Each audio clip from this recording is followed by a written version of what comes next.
Hey guys, you have McGann and Bagel here on the Fangirl channel talking about My Little Pony Friendship is Magic. Today's episode is Season 1, Episode 4, Applebuck Season. But before we get started, I do want to say channel members are lovely people that keep us afloat. So if you are enjoying this content, please consider joining as a channel member if you are able. Yippee, do that. It'd be fun. Don't make it sound sarcastic. That's serious. I'm autistic. Everything I say sounds sarcastic. Anyways, I don't have a ton of notes for this one, but apple bucking is when you kick a tree and fill up all the barrels around it with apples so that you don't have to climb the tree and pick them with your mouth, I guess. It's a truly industrial way to do that. I mean, it does seem like a time saver, but we start out the episode seeing that Big Mac has hurt ribs, and so he's telling Applejack, like, sis, you cannot harvest all these millions of trees alone. And she's like,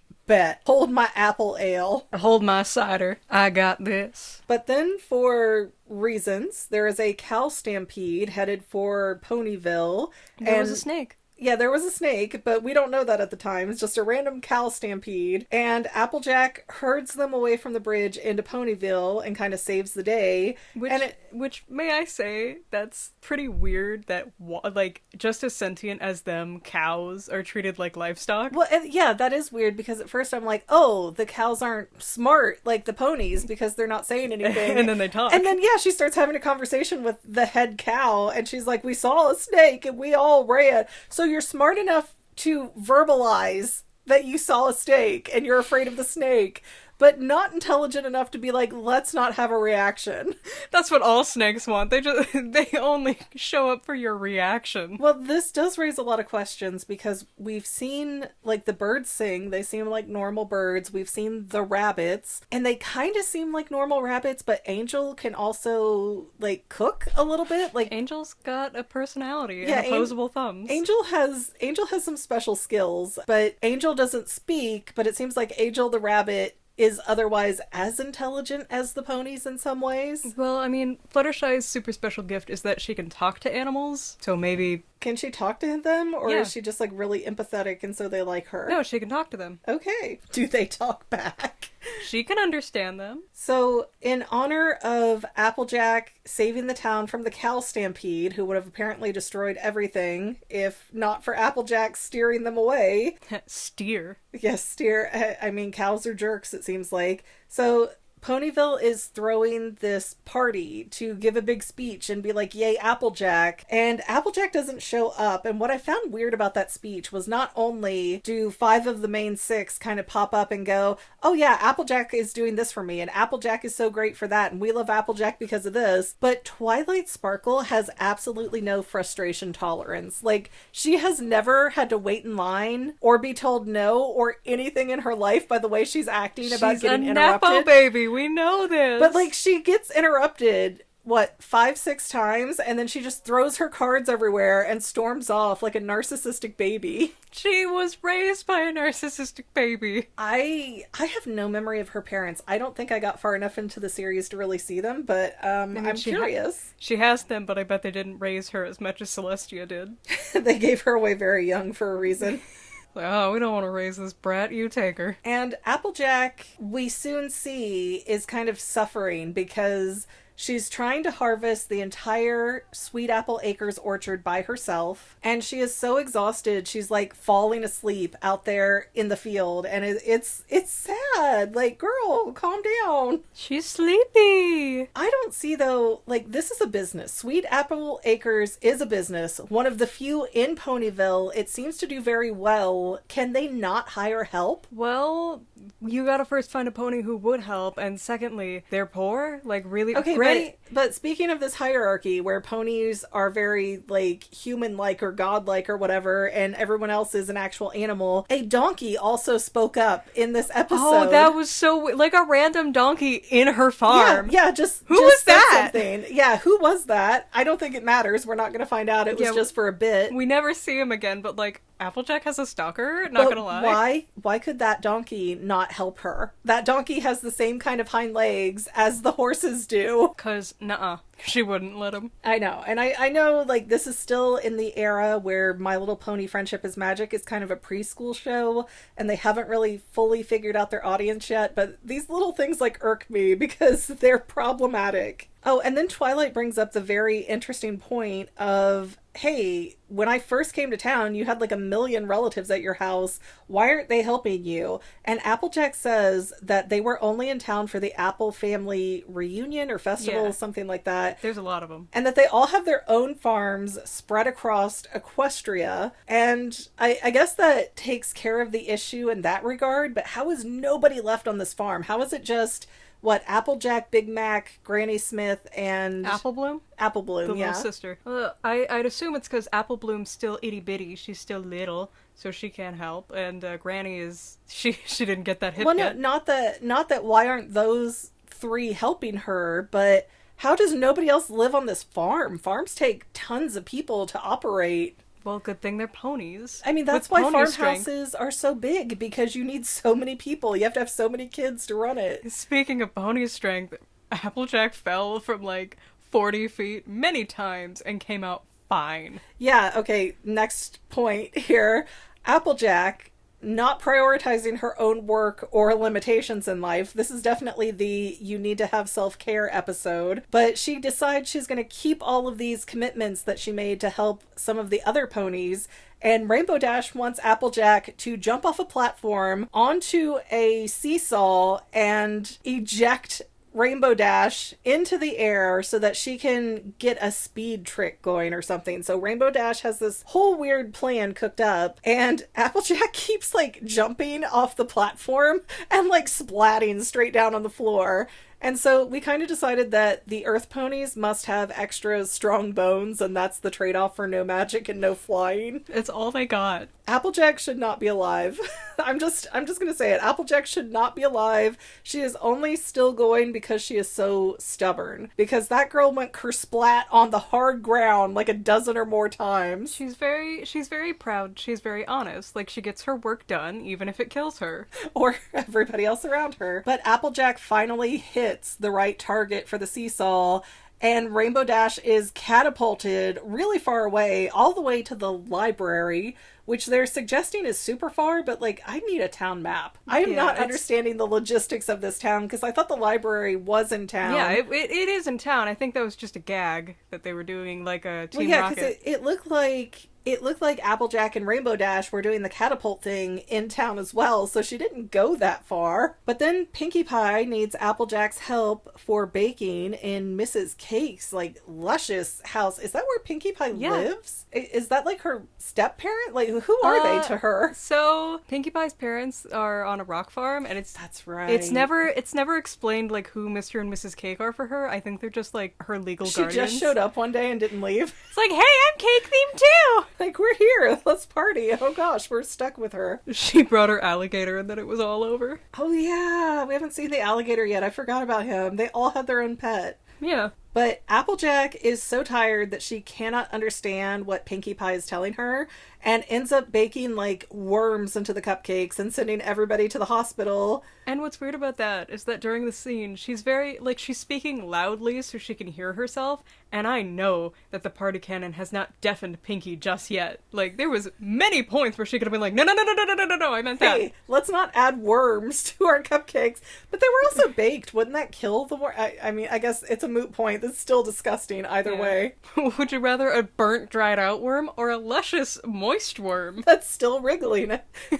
Extra texture as it goes down. It's still plump and slimy like a peach slice. And then Fluttershy is waiting for help from Applejack too, because... bunnies. Yeah, it's Fluttershy's job, for reasons, to go around and count all of the bunnies. They have a bunny census in Ponyville for no given reason. Well, what do you think they make their sandwiches out of? Oh gosh. Flowers! We saw that last time. Flowers! Oh, yeah, flowers. Yeah, flowers and straw and hay. So Applejack is to come and help Fluttershy herd them, even though herding cattle is way different than bunnies, as is proven by the way that Applejack scares the ever-living crud out of these poor bunnies. The ever-living Celestia. Yes. And I noticed, like, Rarity didn't help. She didn't ask for help. Yeah, Rarity never asked Applejack for help, and I assume that's because Rarity wants it done right, so she won't let anybody else help her. But if you notice, Rarity was also, like, the main person who was putting together Applejack's party, so, you know, maybe they're destined to be together. I think Rarity's kind of type A, where it's like, I can help you, but I don't want you to help me because you're not going to do it to my standard. Well, yeah, she's a creative. They have ego. Every creative has ego. I am also curious about Winona, because again, we've talked about the mule and the cow, and the bunnies are even somewhat intelligent even though they don't communicate. But Winona, which is Applejack's herding dog that helped her with the cows, just seems to be like a normal dog. Like, there's nothing about Winona. She's just a dog. How does that, like, who is doling out the brains and who can speak? And is it if you are under 10 pounds you cannot speak? How does this work? I want to assume that one day Celestia had a meeting with all the animals, like the Garden of Eve, and was like, "Oh, so Celestia, so about this thing about us not having thumbs, can you maybe fix that?" Shut up. No speaky. Never again. And then the episode ends with Spike showing up trying to get everybody to take a nibble of the worm cupcakes again. Yeah, well... And he's not even eating them. Yeah. He's not even like, oh, these are delicious. He's like, I just pulled these out of the trash. I'm going to make you guys eat them. Ha ha. Like any toddler would. But, like, eventually... He's not really a toddler, though. He might be toddler-sized or toddler-aged. Well, he's a dragon. You don't know how yeah, but he's clearly age. Mentally very similar in age to all the main ponies. If you had a mother like Twilight, surely you would be above the curve. The amount of beatings.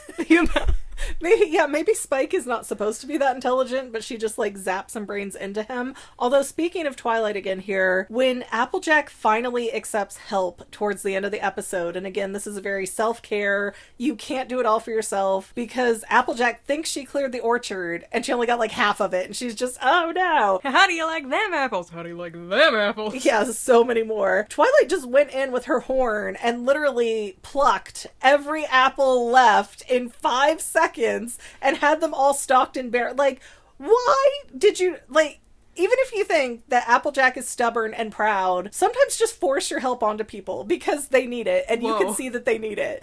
I'm not saying do something to harm them. This was to be helpful. You don't know. Maybe Applejack has it very specifically. Twilight didn't know. It could be like, oh, those ones are aged right. We pick those. Those ones are still early. Don't touch them yet.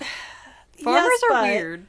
I feel like Twilight could have spoken to Granny Smith or Apple Blossom or Big Mac and gotten this directive on what to do and what not to do and have been done in under an hour with the whole orchard. And instead she watched Applejack suffer for days in a very Celestia-like move to force her to ask for help and accept the help rather than just seeing a need and filling a need. Some might say the apple doesn't fall far from the tree. Well,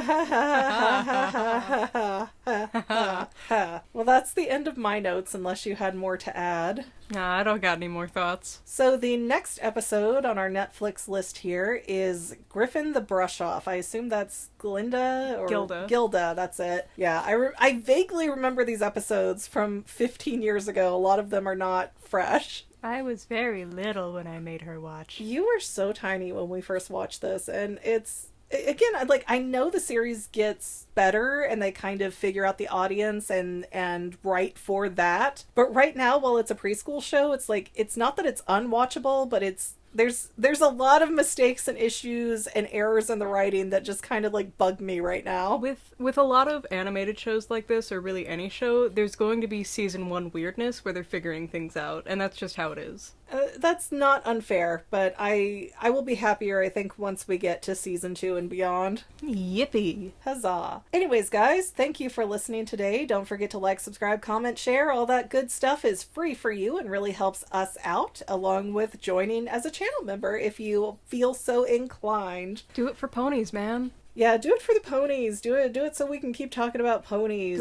Do it for our Lord and Savior Fluttershy. And if you can't do that, that's fine. If you still share the video somewhere, that's helpful. We still get ad revenue from people listening. It costs you 5 seconds, but improves our lives. It does. We really do get boosts in the algorithm for having people share our videos, especially if clicks go through that share. So it's really one of those things of every little bit helps. But as you guys who have been listening can see, I have this listed as a podcast and as a regular video. The videos don't really have a lot of visuals. Like, I'm not putting a ton of visual work into these because this is my low stress project that I can do a lot of from the couch, not have to spend hours sweating or freezing in my office and just hunched over the keyboard trying to get all the graphics together. This is for you to have non-screen time where you can listen and drive or, listen, play basketball. I don't know what the kids are doing. Listen and not have to look at your screen. So yeah, that's my story and I'm sticking to it. They asked you in court one day, what were you doing on the 7th?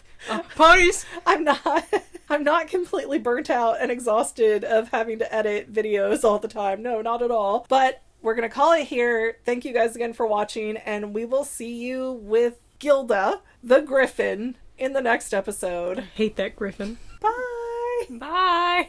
And to any of my members here on YouTube, a huge bottom of my heart thank you for all of your help and support. If you would like to become a paid channel member, there is a link in the description below. Thanks again, guys. Love you. Well, family members, we're almost done, but I want to invite you to hang out with me in some other places. I'm on Twitter and Instagram as my own personal self, and I have a Facebook page too, but I mostly just post photos over there. And sometimes people say, "Hey, McGann, I want to mail you something. How do I do that?" Easy. Just click the About tab on my channel page and my most current P.O. Box info will be right there. I also run another channel, The Family. It's really a hodgepodge channel where we might post anything. Oh yeah, and I also sell shirts and stickers and stuff with the Family and the Fangirl logos. If that is your cup of tea, I have a link in every description of every video. Finally, if you want to help out the Fangirl channel and make sure I'm putting out video essays for years to come, the best way you can help is by subscribing and watching more of my videos, whether they're new, old, whatever. Maybe even share one or two on social media, help spread the word. People who watch to the end of videos, like you, helps to tell the site, hey, this is a good video, we should recommend it to other people. So if you made it this far, leave me a comment of something like, hey, I made it to the end. Love ya. See you next time, family members. Bye.